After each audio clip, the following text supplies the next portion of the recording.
my name's Noella. I'm a junior this year at GCA, and Palmer asked me to do the devotions this week.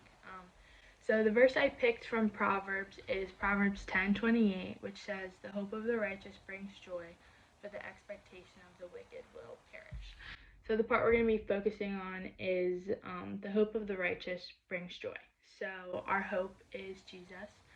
And as Christians, Jesus will bring us joy. And on the contrary of that, we are sinners and we have sinful hearts. And Jeremiah 17:9 says, "The heart is more deceitful than all else and is desperately sick. Who can understand it?"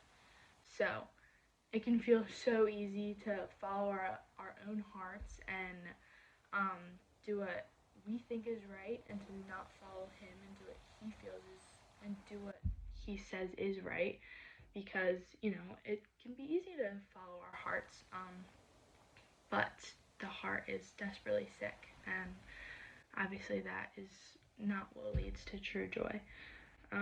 Blessing, protection, and joy come from obedience to him and not following our hearts. Luke 11:28 says, "Blessed rather are those who hear the word of God and obey it." So even though it can feel hard, that is what truly will bring us blessing. So true joy comes from God, and that is sort of my overall point today. Not everything will be perfect, and life will be very messy. It doesn't mean that as Christians everything will be perfect. But even in the hard times, we can have joy because we know that as Christians, he works for the good of those who love him.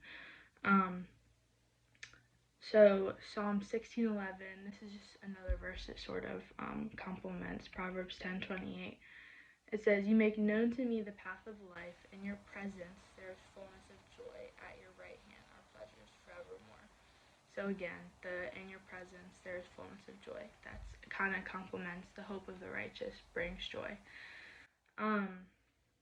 So to close, I have a quote from John Piper, which says, "Often when we think God is farthest from us or has even turned against us, the truth is that he is laying the foundation for greater happiness in our lives.